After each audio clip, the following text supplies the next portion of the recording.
o PSD fixa as novas verdades para o futuro. Facilitar o despedimento é proteger o emprego. Pagar a saúde é torná-la mais acessível.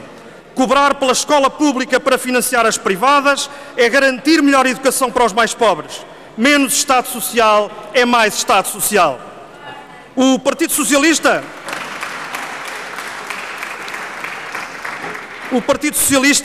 exibe repulsa ofendida por este novo credo do PSD e jura cavar trincheiras para resistir ao ataque e defender o povo pobre. É certo que o seu governo e os seus deputados diminuem os salários de quem tem menos, mas isso é outra coisa, é a crise. É certo que o seu governo e os seus deputados extinguiram os apoios excepcionais às vítimas da crise no preciso momento em que o desemprego continua a crescer, mas isso é outra coisa, é o equilíbrio das contas públicas.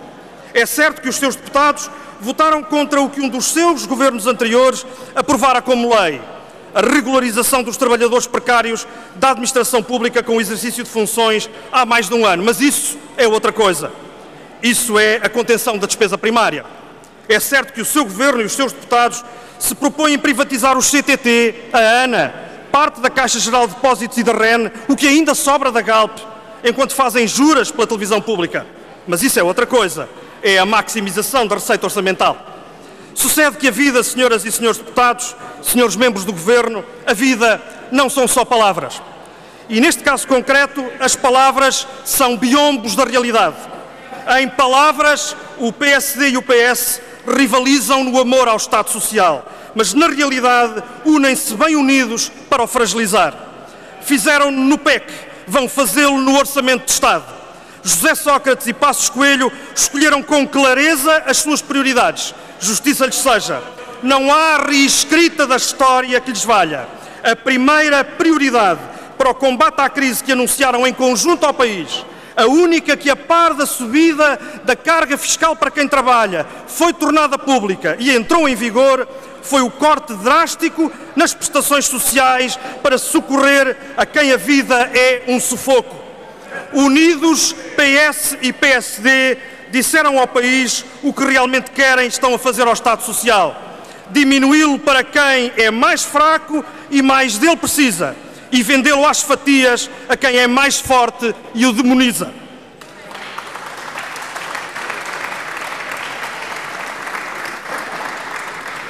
Entretanto, o desemprego não para de crescer.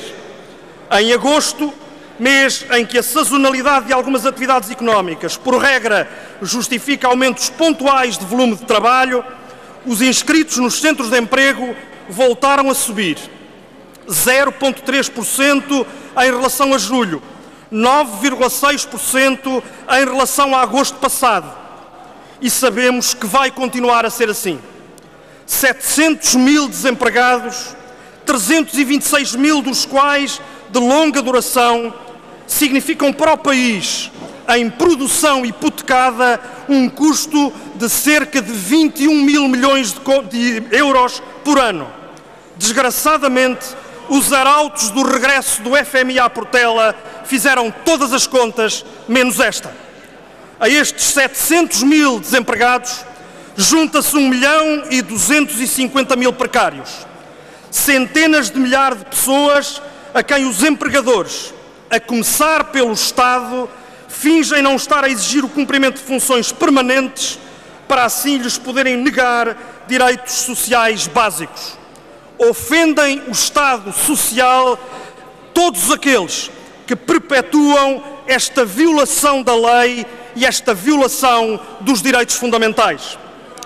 E a este apodrecimento da sociedade, o Governo e o PSD respondem com o corte da despesa social, única e simplesmente para garantir a poupança de 90 milhões de euros em 2010 e de 199 milhões em 2011.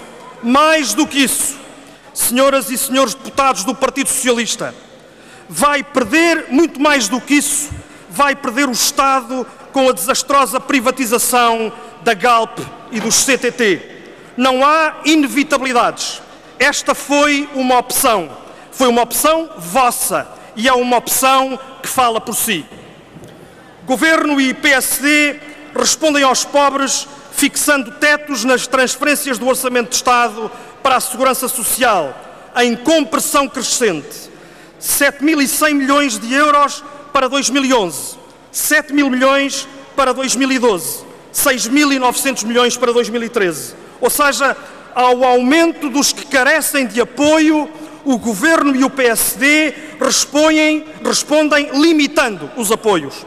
Eis a expressão mais genuína do seu amor pelo Estado Social.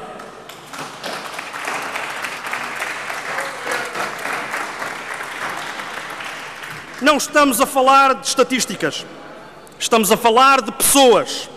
Eugénia tem 37 anos, começou a trabalhar aos 15, em fábricas que entretanto foram encerrando. Vive com a filha de 13 anos e o filho de 5. Recebe 379 euros de rendimento social de inserção, 86 euros de abono, 250 euros de apoio complementar para a renda. O apoio complementar esgotou em 5 meses e agora a Segurança Social diz-lhe que não há dinheiro e que vá para um albergue lotado por pessoas sem abrigo. Manuela e Francisco têm a sorte de ele trabalhar numa fábrica, já que ela ficou desempregada há mais de 6 anos. Têm 2 filhos na escola. Para que ela possa receber o subsídio social de desemprego, ele só pode agora ganhar 905 euros. Até há 2 meses podia receber 1.340. Menos de 800 euros líquidos para sustentar uma família com 4 pessoas. É este o Estado Social que a senhora Ministra do Trabalho vem defender? Manuela, Francisco, Eugénia e milhares de pessoas pobres do nosso país estão agora intimados a fazer a prova dos seus rendimentos, presumidos que são, de serem gente que se dedica à fraude. O Governo que foge à lei, contratando jovens com falsos recibos verdes e que olha com bonomia complacente ou até cúmplice para regalias fiscais que favorecem as maiores fortunas, é o mesmo que alimenta esta presunção de suspeita gigantesca, tão gigantesca quanto as filas imensas de gente humilhada que se amontoa por estes dias às portas da Segurança Social. Quanto custa esta máquina gigantesca, montada para fiscalizar abonos de família de escassas dezenas de euros, Sra. Ministra? E onde é que já se viu idêntico rigor e zelo nas centenas de milhões de euros concedidos todos os anos em apoios e benefícios fiscais a um sem número de empresas e de empresários? Eis o Estado Social em cuja defesa PS e PSD rivalizam.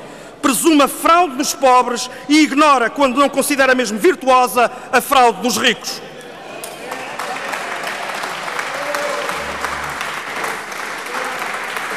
Este é um dia de clarificações urgentes. As palavras de defesa do Estado Social estão hoje aqui em teste. Senhoras e senhores membros do Governo, senhoras e senhores deputados do Partido Socialista, o Bloco de Esquerda coloca-vos 2 desafios cuja resposta divide águas em quem está e quem não está, de facto, apostado em defender o Estado Social. Primeira pergunta: se o Partido Socialista concorda ou não se o Partido Socialista não concorda com o despedimento sem justa causa, qual é então a sua disponibilidade para revogar as normas do Código de Trabalho que permitem a não reintegração automática do trabalhador que tenha uma sentença de tribunal dizendo que foi despedido sem justa causa? Segunda pergunta: qual é a vossa disponibilidade para repor em vigor a regulação do subsídio de desemprego que estabelecia um tempo de trabalho de 365 dias como base para a sua atribuição e de 6 meses adicionais de subsídio social de desemprego? Sr. Presidente, senhoras e senhores deputados, senhores membros do Governo, ao interpelar hoje o Governo sobre o emprego e a situação social do país, o Bloco de Esquerda traz para o nosso debate aquela que é hoje a questão essencial da democracia e da República. A verdadeira asfixia democrática do país é a exclusão dos pobres tornada em inevitabilidade orçamental. Não há palavras que disfarcem as escolhas fundas a este propósito. Cada deputado, cada deputada sabe de que lado está nesta escolha e que políticas concretizam essa opção. O Bloco de Esquerda, ao convocar este debate, desafia o Partido Socialista a ser consequente com as suas contínuas declarações de amor ao Estado Social e a demonstrar que a oposição anunciada às propostas do PSD é algo mais do que palavras. É que essas como existem abundantes exemplos em mais de 5 anos de governação do Partido Socialista, essas leva-os o vento. Muito obrigado.